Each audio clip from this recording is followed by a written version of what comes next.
Hello friends, இன்றைக்கி நாம் களி தாங்க பார்க்க போகிறோம். வாயில் வச்ச உடனே உள்ளே போயிருங்க. இந்த மாதிரி நாம் ராகியில் தான் வந்து களி கிண்டியிருப்போம். இன்றைக்கி கோதுமையை வச்சு சூப்பரான ஒரு களி தாங்க. அதுவும் உடம்புக்கு ரொம்ப ரொம்ப ஹெல்த்தியான ஒரு களி. அது கூட பார்த்திங்கன்னா மீன் குழம்பு தாங்க. மீன் குழம்புல அப்படியே நல்லா வந்து முக்கிட்டு எடுத்து சாப்பிட்டீங்க அப்படின்னா சூப்பராக இருக்கும். இந்த கோதுமை களிக்கும் மீன் குழம்புக்கும் காம்பினேஷன் சூப்பராக வந்து இருக்கும். நீங்கள் வெல்லம் எதுவும் சேர்க்க வேண்டியதில்லை. இந்த மாதிரி நீங்கள் வந்து வச்சிங்க அப்படின்னா இதை எப்படி செய்யலாம் அப்படின்னு பார்க்குறதுக்கு முன்னாடி நம்ம சேனலை இப்போ தான் நீங்கள் ஃபஸ்ட் டைம் பார்க்குறீங்க அப்படின்னா மறக்காமல் லைக் பண்ணுங்கள், ஷேர் பண்ணுங்கள், கமெண்ட் பண்ணுங்கள், சப்ஸ்கிரைப் பண்ணிடுங்க. வாங்க நம்ம வீடியோக்குள்ளே போயிடலாம். இதுக்கு நல்ல அகலமான ஒரு பாத்திரமாக வந்து எடுத்துக்கோங்க. அதில் உங்களுக்கு எவ்வளோ கோதுமை மாவு வந்து தேவைப்படுது அப்படின்னு பாருங்கள். நான் இன்றைக்கி 2 கப் அளவுக்கு தான் வந்து இன்றைக்கி கோதுமை மாவு வந்து சேர்த்துருக்கேன். 2 கப்புக்கே 3 பேர் வந்து நல்லா சாப்பிடலாம்.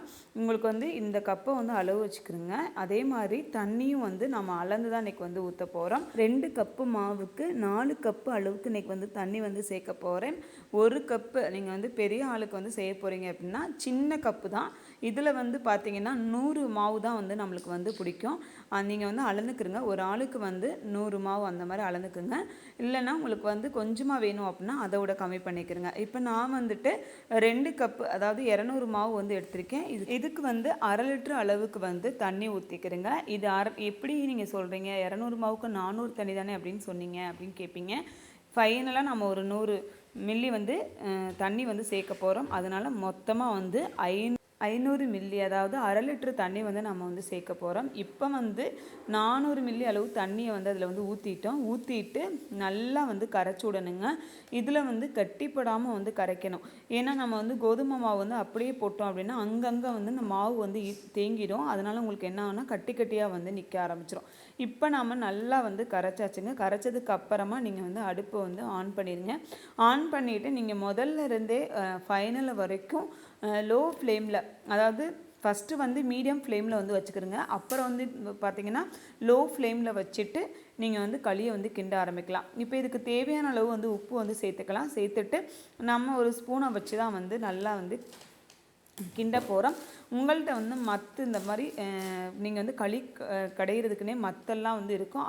அதில் கூட நீங்கள் வந்து களி வந்து செய்யலாம். நான் வந்து இன்றைக்கி ஸ்பூனை வச்சு தான் வந்து நல்லா இழுத்து நம்ம வந்து கடைய ஆரம்பிக்கணும். ஏன்னா அப்படின்னா தான் இல்லைன்னா நம்மளுக்கு வந்து சூடு ஆக வந்து என்ன ஆகுனா மாவு வந்து கட்டிகளாக வந்து இருக்கும். அதை வந்து இந்த ஸ்பூனால் வந்து என்ன செய்ய போகிறோன்னா நல்லா வந்து அழுத்தி விட போகிறோம். இப்போ பாருங்கள் நல்லா ஒன்றா சேர்ந்துருச்சு. இப்போ நீங்கள் பார்த்தீங்கன்னா உங்களுக்கு நல்லா தெரியும், நல்லா கெட்டியாகவும் வந்து ஆயிடுச்சு. இந்த ஸ்டேஜில் நாம் வந்து அந்த பேலன்ஸ் இருக்கு இல்லையா 100 மில்லி தண்ணி அதை வந்து சேர்க்க போகிறோம். அதாவது தண்ணிக்கு பதிலாக இதில் நான் வந்து தேங்காய் பால் தான் வந்து ஊற்ற போகிறேன். நீங்கள் வந்து தேங்காய் பால் வச்சுருந்தா வந்து ஊற்றுங்க, இல்லை அப்படின்னா அதை ஸ்கிப் பண்ணிக்கிறங்க. தேங்காய் பால் ஊற்றும் போது நம்மளுக்கு நல்ல டேஸ்ட் வந்து இருக்கும். அதுக்காக தான் வந்து இதை வந்து ஊற்றிருக்கேன்.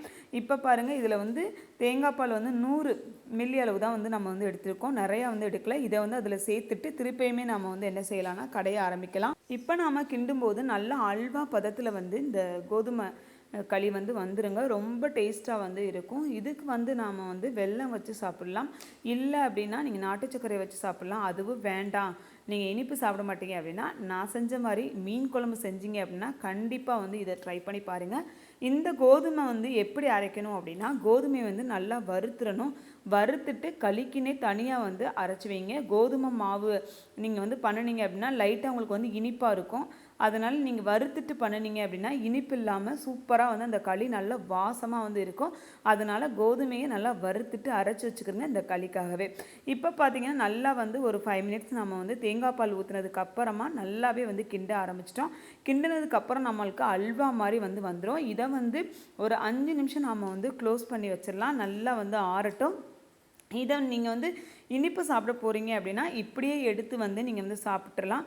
நான் வந்து இன்றைக்கி வந்து குழம்பு சாப்பிட போகிறனால குழம்பு நல்லா வந்து கொதிக்க வச்சு அந்த சூடில் இது ஆறுனதுக்கு அப்புறமும் நம்ம அந்த சூட்டோடு சாப்பிட்டோம் அப்படின்னா சூப்பரான ஒரு கோதுமை களி ரெடிங்க. நம்ம இப்போ மறந்து போன இந்த உணவுகள்லாம் நீங்கள் உங்கள் குழந்தைங்களுக்கு வந்து அடிக்கடி சேர்த்துட்டு வாங்க. அப்போனா தான் அவங்க உடம்பு நல்லா ஆரோக்கியமாக இருக்கும்.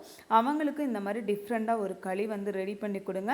நீங்கள் வந்து கோதுமை அதே மாதிரி ராகி எல்லாத்துலேயுமே வந்து களி கிண்டலாம். ரொம்ப உடம்புக்கு ஆரோக்கியமாக வந்து இருக்குங்க. இப்போ பாருங்கள் நம்மளுக்கு ஆல்மோஸ்ட் எந்த மாவில் வந்து சின்ன கட்டிகள் கூட இல்லாமல் சூப்பராக வந்து ரெடி ஆயிடுச்சு பாருங்களேன். நம்மளுக்கு வந்து நல்லா கிண்டும் போது இந்த மாதிரி கட்டிகள் வராமல் நீங்கள் இந்த பக்குவத்தில் கிண்டுனீங்க அப்படின்னா சூப்பராக நீங்களும் களி கிண்ட ஆரம்பிச்சிடலாங்க.